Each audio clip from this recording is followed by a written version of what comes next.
Hello everybody, welcome to another episode. Y'all, today is Mother's Day and it was wonderful. My kids came by, all of them except Tiana, because y'all know she is in New York. But she called me and she let me know what she got me and everything, which was 2 outfits and stuff. So when she come back, I'll be able to get those. My son and my daughters, my other kids, they took me out to eat, which was seafood. And I had so much left that I decided to bring it home. And here we go. Okay, right now, I'm finna show you guys what I have. We have some crab right here, some snow crab, some corn right here. We had shrimp with the head on. Right here, got my sauce. Right here. And I have some backup corn and potatoes right here. And let's suck up all of that juice. So right now I want to talk to you guys about being a mother of Taisha and Tiana, the 2 triple T's, since it's Mother's Day, guys. Well, my life is pretty much interesting. Start with these shrimp. Let me taste one of these shrimp first. Let me get something in my mouth first, guys. Dip it in that sauce.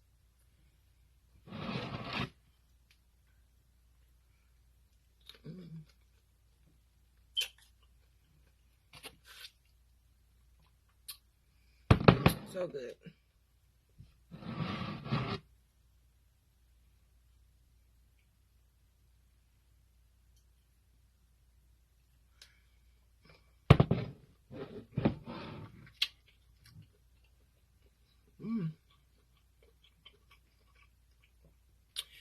First, I want to say, me and their dad, we became parents as teenagers. We became married as teenagers. So I had my daughter very young, Taisha I'm talking about. Very young, the 28-year-old, the oldest one. And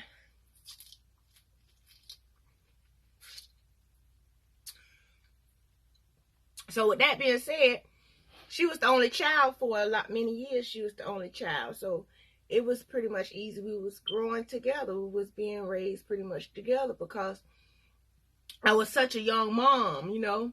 I was learning as I went along because I ran away from home at 14. I ran away from home at 14, so I was pretty much on my own from then with, but I wasn't pregnant or anything at that time when I left. I became pregnant later on. Excuse me.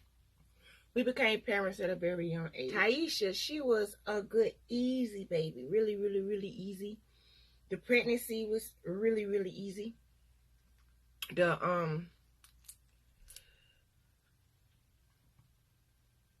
raising of her was really, really easy.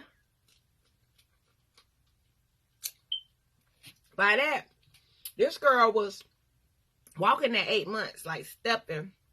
She was running across the floor and everything at 9 months.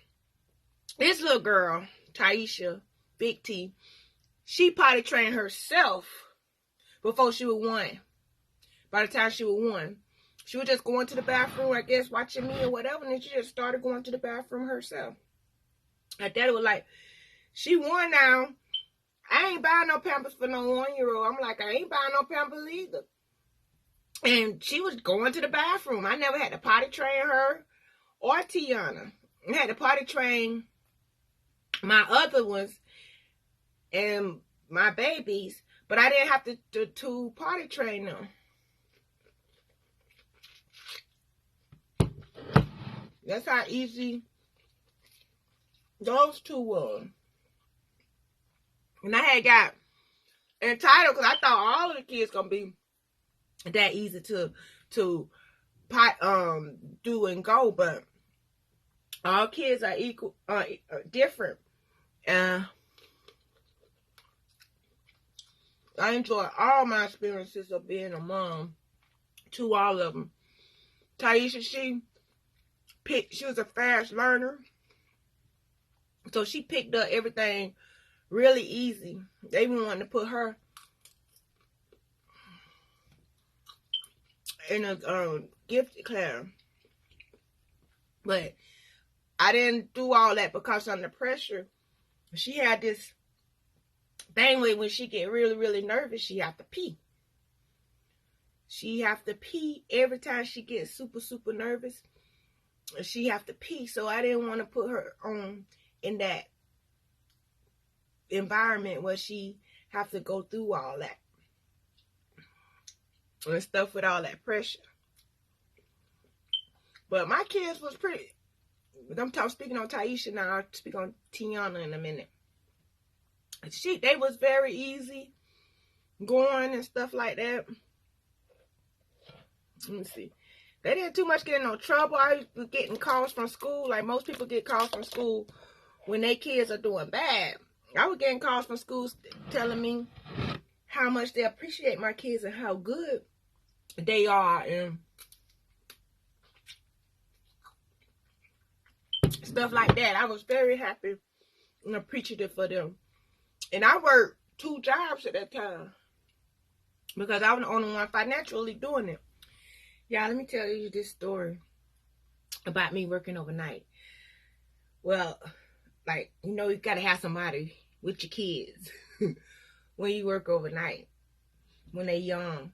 So I had my friend, she was one of my good friends who I felt like I could really, really trust with my kids. I felt like I could leave her alone with them and stuff like that. And with my stuff, with my passwords, with everything.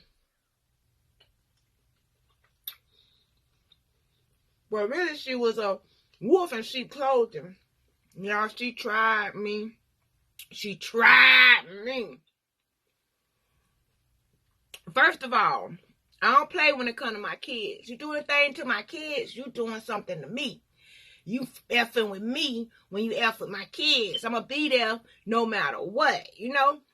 The thing is, my kids tell me something, it's pretty much true. I know it's true because they never lied on anybody. They're not the type to ever put anybody down. They don't go behind people's back to talk about them. They, the biggest thing what make me trust them is when they do something wrong. I don't got to go out there and find out. They come to me and tell me when they did something. They come to me and confess and all that stuff to me that they was wrong. I didn't have to, I know you did that or whatever. I never had to go through that with my kids. They did something wrong, they always confessed right away. So I know if they did something, somebody said they did something, they didn't do it, which never happened, thank God. But if somebody would have came to me and told me my kids did something and they was to say that they didn't do it, I know they was telling the truth because they always came up and told me when they did something wrong. And they always, I know I'm getting off topic, even with Tiana, she went and she found but back then $5, you know, is a lot to little kids. To babies, $5 is a lot of money. So she found $5 at school and everything. She went and turned it in like a good Samaritan. No more people say I would have kept that $5. She went all the way back to the school to turn it in, say somebody lost their little $5, and if somebody looked for it, it's here. The school called and told me all the heroic things, the way my kids were, like hall monitors and stuff like that. They was, I know I might sound like I'm bragging, but it's all 100% true. Y'all, let me tell you about the girl that I kept, that watched my kids for me while I worked overnight and stuff like that. So I trusted this girl a whole lot, especially with my kids. They are my life, you know.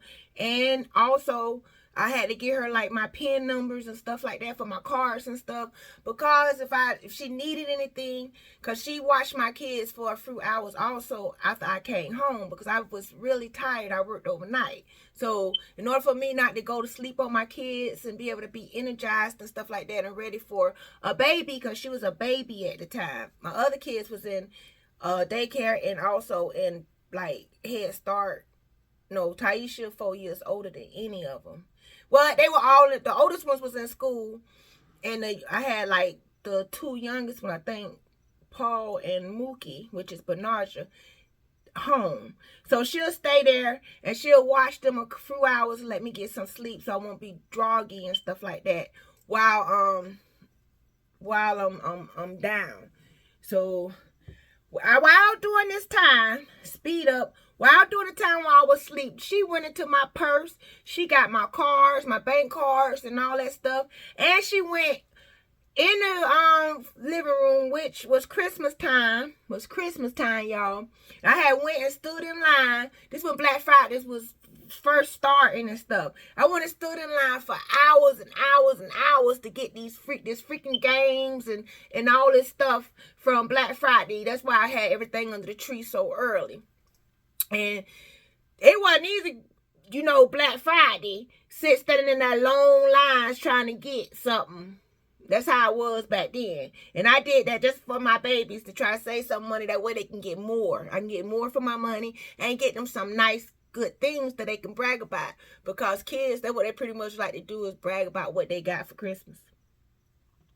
So she took that, and then on my cards, I had all my I didn't even get to pay my rent yet. I didn't even get to pay my light bill yet. I had my TV money on there because I had was renting a big screen TV from Rent a Center, and all that was on money still on the card because I haven't had a chance to go pay it yet. So she went to all the stores. I seen on the security thing because the detectives, they went to every place that she took money off the card, and they looked back at the time slot of when she paid for the stuff around that time, and then we was able to see all the stuff that she would buy. She would happy-go-lucky, giggling, and all that stuff for her and her sister, buying rings and clothes and all this stuff off of my hard-earned money, and off of my back. And they told me that because she had my PIN number, that I was responsible for it.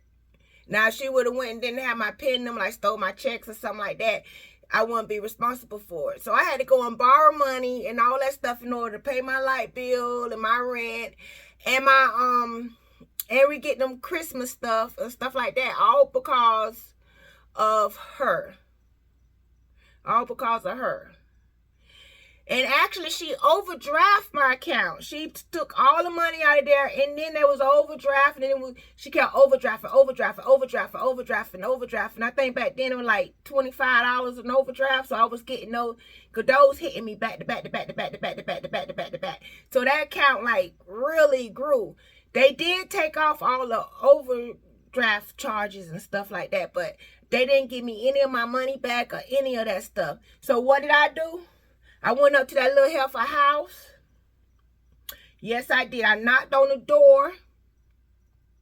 She was bold enough to come back. Her sister stayed like right next to me. She was bold enough right next door to me. She was bold enough to come to her sister's house after she knew what she done to me. They had a warrant out on her and everything. So when I seen her over there, I called and told the police officers, hey, somebody got a warrant. I see her. She's over here, And, but then that was the first time I had seen her. I tried to go the good way that way. But she had left before the police and stuff came. And then the heifer came back again. I'm like, oh, hell no. This little heifer tried me. I know oh, hell no. I'm letting this go. I'm being too easy on this little heifer. So she was at a friend's house, like her sister's house. My house was the long way like this. Then it's a building that connects like this. Her sister's house was connected actually to my house right here. Because my house is going this way. Her house going this way. And then upstairs, up here, was her friend's house. So I went and knocked on the door. And I asked was she there. And she didn't know what was going on. So she was like, yeah, she here. And she let me in and everything. Because we were friends too. And I walked into the house. And I just went to war on her. I told her behind up. We went from all over my other friend's house. We were all over that house. And then I had got her. I was bigger than her. So I had weight on my side too. So I was able to get her down and pin her down. And then I was finna start just like welding on her face and all that. But then I was like, no. Because I had heard some rumors that she was sick and stuff like that. So I was like, no, I don't want to actually bring her to blood and stuff like that. So I just got up and walked out the door and left. And this heifer called the police on me. She called the police on me. Saying that I was the abuser. That she was the victim. So I'm like, how the hell?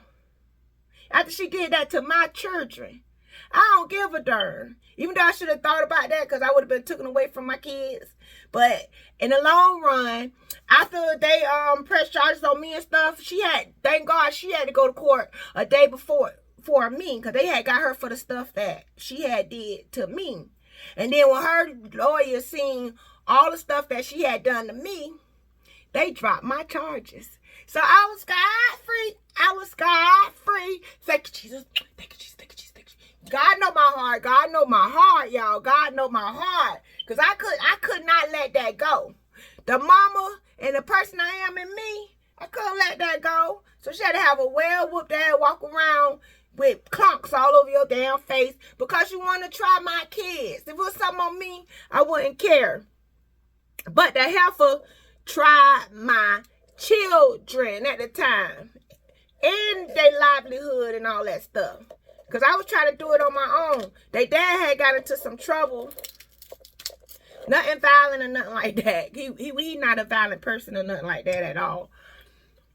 But he wasn't got into some trouble, so I was on by myself trying to do it.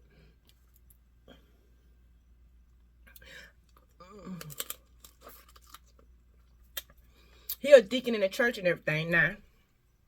But we talking about then as they was getting raised. So yeah, y'all.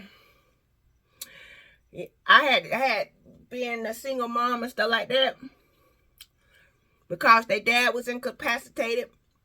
I had to trust people. And I thought that she was one of the ones that I could trust. And she proved me wrong. It made it hard for me to trust anybody. Because I was naive. Nobody never really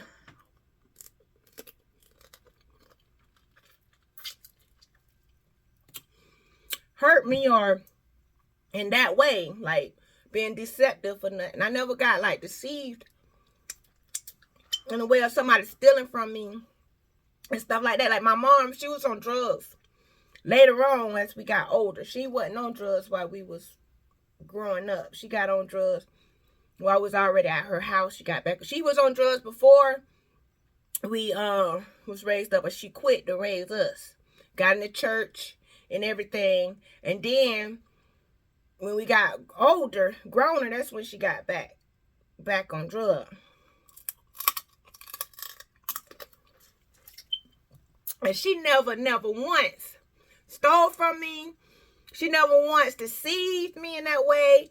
None of that stuff. You would never knew my mom was on drugs or doing anything if you just looked at her. Because she kept herself up. She was always on it.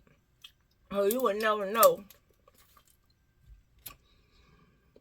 So I never had even with my mom, even when she was on drugs, stuff like that, I never had nobody just stealing from me and deceiving me and doing that kind of stuff. So I didn't know what to look for. I didn't know the telltale signs and stuff like that.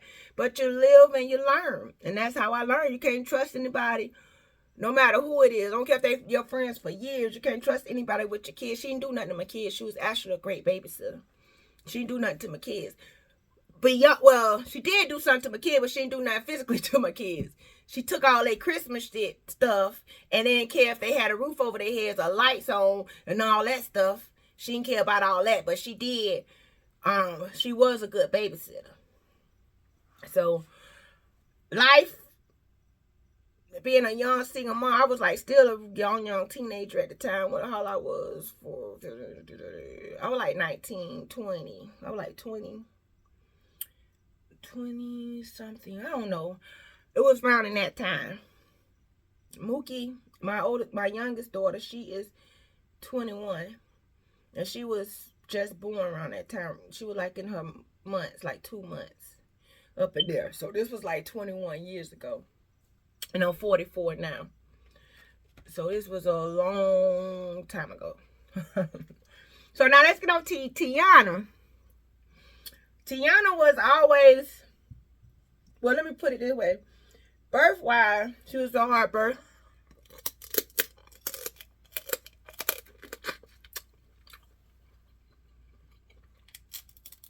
My Sack didn't want to grow with her. She was they call that like a dry birth. I was having like a dry birth with her, and I ended up having her a little bit early and stuff like that.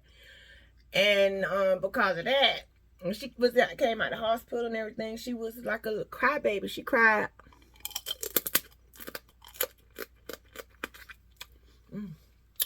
She cried all the time for everything. You just look at her funny. She cried. You look at her like, ah! I mean, that girl cried to where I could not consciously leave her with anybody. Because my conscience started messing, oh, they going to pinch your baby. They going to shake your baby. Because she was a lot to take at that time. But by the time she hit one, I said like one, she didn't cry no more. She was happy-go-lucky. She always had a unit on her face. Instead of crying, she just had like, she had like that mean look, like don't try me look, you know? All the time. She always had a unit, what they call a unit, on her face and stuff like that. But that just was her personality. She always was nice and sweet. But she always a direct person.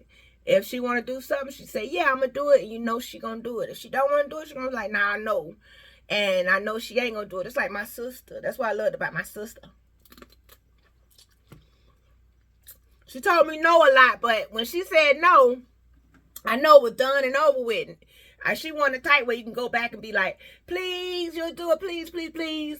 And pretty much talk them into it eventually. Once she said no, it was no. It was no, no matter what you said, no matter what you did to try to convince her, it was no. So I learned real early when she said no, it was no. And then when she said yeah, on the reverse side, when she said yeah, I know she was going to do it. And like, for instance, you ask somebody to watch a children, they be like, yeah. And then when it's time for them to watch it, I'm talking about my mama.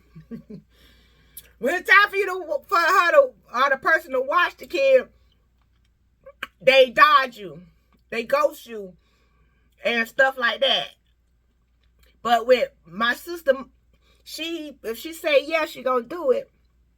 I know she gonna do it. She was always a dependable person like that. So she was always a person of her word. So I respect that about her. And Tiana is pretty much like that too. I respect that. But you know what? Tiana don't too much say no. Unless it's something she really, really, really, really, really don't want to do. Well, at least to me. At least to me. She's a sweetheart. Even though she was a crybaby as a baby. And you look at her face sometimes because she show how she feels. She show her emotions on her face, how she feel. So if she ain't feeling good at that time, she ain't feeling you, I'm feeling it, you're gonna see it on her face that she ain't feeling it. If she feeling it, she happy, you're gonna see on her face that she is super duper happy. So you could, but what they saying is she wear her feelings on her sleeve. Yeah, she like that.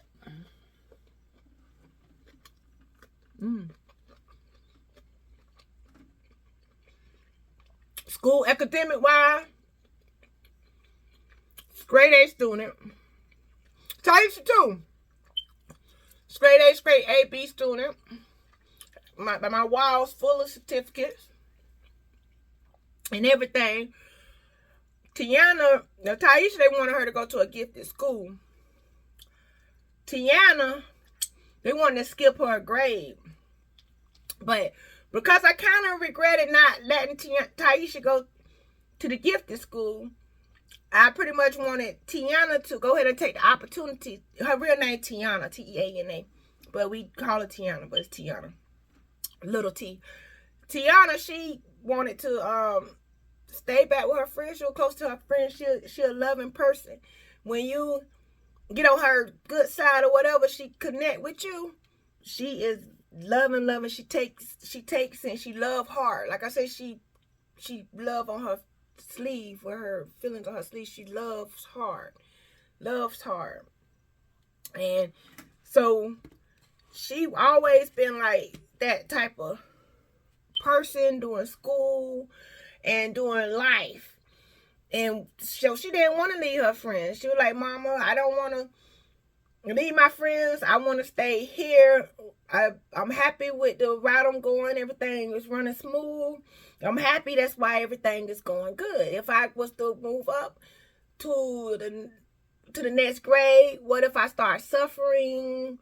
What if everything don't go good? I go missing my friends and stuff like that. I don't think I want to do that. So I respected her wishes. And I just left her there where she was. And I knew she was feeling that way because when I had moved from Vero. When I bought this house, I had to stay a little longer because I was on a lease where I was. And y'all know you just can't break a lease. You have to pay anyway, whether you there or not. So I went ahead and stayed, even though I bought this house, I went ahead and stayed there for like 3 to 4 more months left on the term of the lease of the house that I was already living in. So she did not want to move. She wanted to stay there. Wait a minute. Let me back up. This right here from when we moved from Oslo, Guilford. We moved from Vero to Guilford. Well, okay. Yeah, when we moved from Vero to Guilford, she was going to Vero High School. And they transferred her Guilford High. Well, she was going to the high school that she was going to. She was doing super. Well, when she went to high school, she was in her same high school. She stayed in that high school the whole time. Even though I moved, she still wanted to stay in that school because that's where her friends was. So we had to go get special permission because we was in a whole nother zone and district. We had to go through the school board, go through the principal, and we had to ask the teacher. We had to get all kind of like stuff for her to stay at that school. And because of her academics and how good she was, never got in trouble, never all that stuff, it helped her towards her being able to stay at the school and graduate. So she stayed at the school and graduate because she didn't want to leave her friends and stuff like that. That's how committed she is. She's a committed person. She don't never, as far as I know, ever backstab anybody, deceive anybody, or none of that. I know I'm probably sitting here like, oh, my kid good at 2 shoes, because people told me that a lot of times. Say, you brag on your kids all the time. You brag on your kids all the time. But I can't, it's not bragging when it's true. It's not bragging when it's true. And so I ain't going to get into all the stuff that they do because it's a lot. They good kids. I had it easy. I had it super, super easy. Even though I had 4 kids, I had it super, super easy. None of my kids ever went to the principal but Mookie, because she got into it with one of the other kids at school. So, but she was always a kind giant. So they didn't get in school, far as I know. I ain't hear about it and stuff. So I never experienced having to go to the principal's office for my kids. I never got called in to the school for my kids and nothing like that. Like I said, if they did call me, it was to tell me how good they was doing and stuff like that. So I never had experiences of rebelliousness and all that, doing bad in school and stuff like that, really.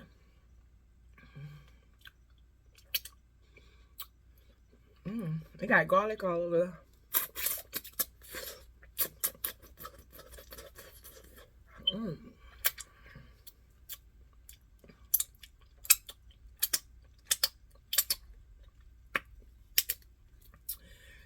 So I hope that's that.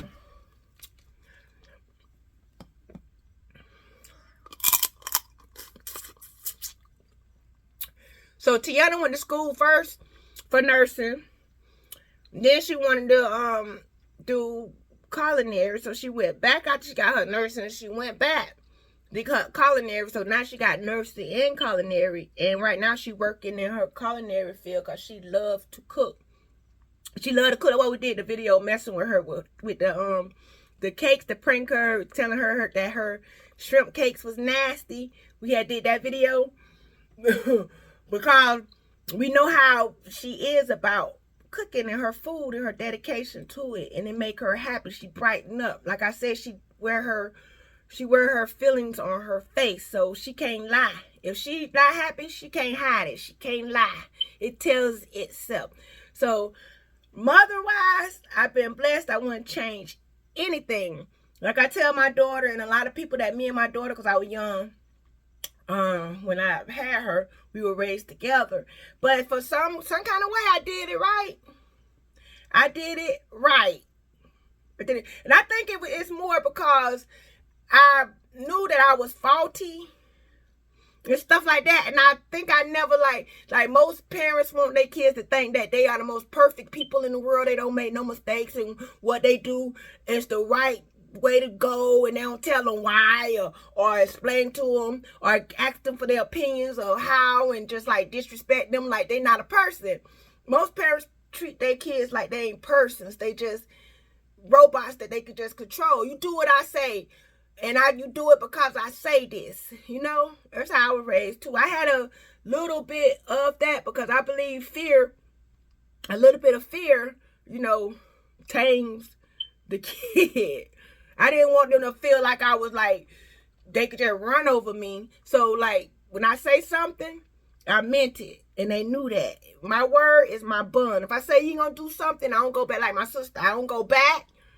No matter what you do or say, or you could cry or whatever, it ain't gonna work. It ain't gonna work. You could cry and do whatever you want. It ain't gonna work. You did the cry, not MF for do the time, okay? I even got to where I let them pick their own, like with Mookie, their own punishment. I'm more of a punishment or hitting them on the hand type person. I ain't believe in hitting all in your faces and all that stuff like that. I think they're like overkill. So I let her pick their own punishment. Like if you was my mama and my ass did such and such that you just did, what would you do? Just think about it. What would you do? What punishment would you give me for doing that?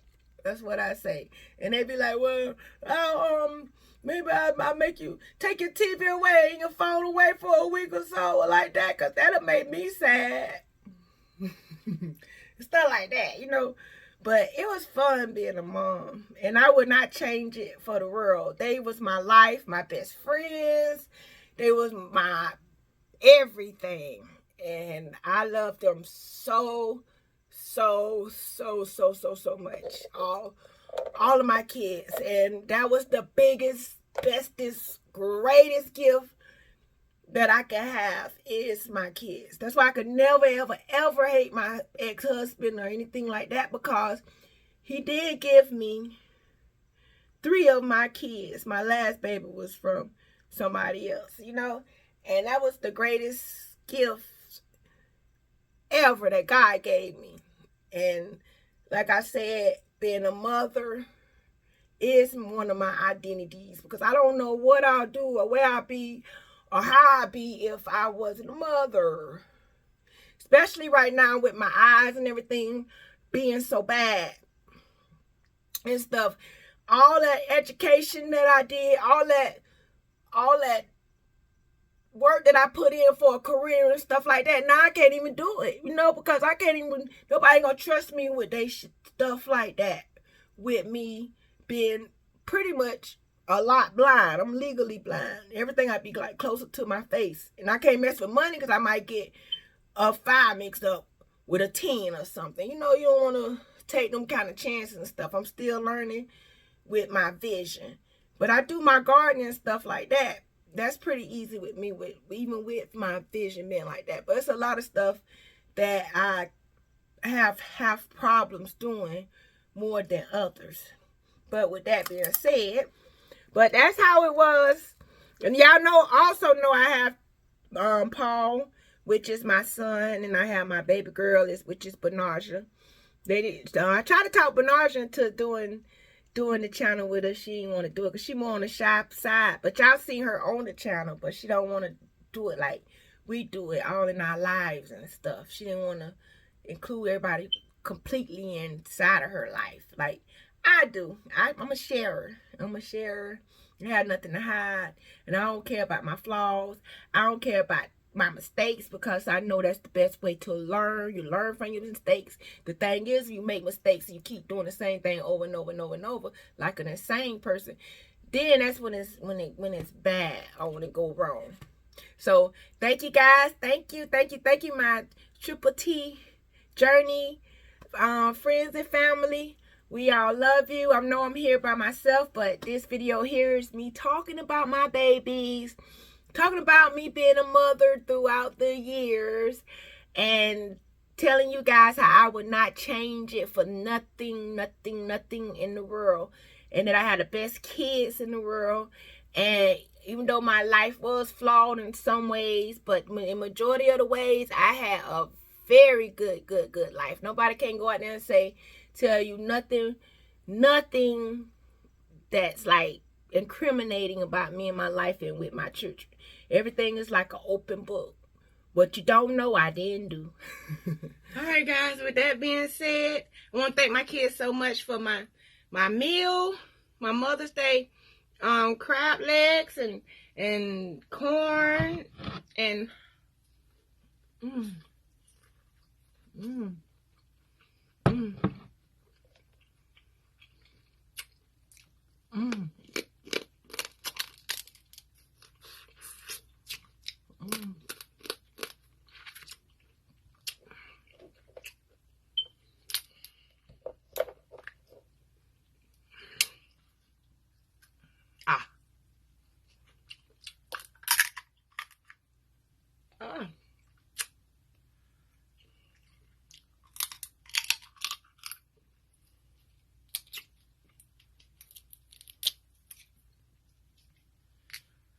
That meat in there.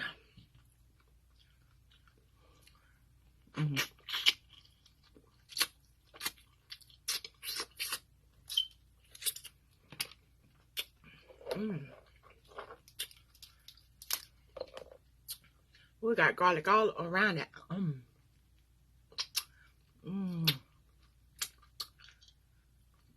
So good.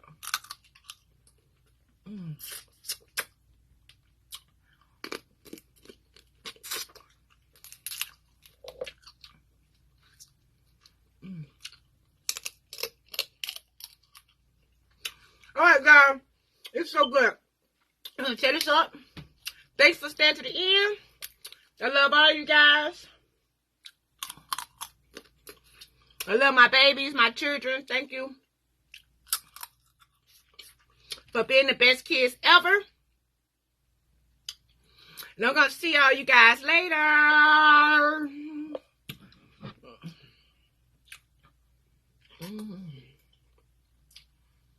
Mm.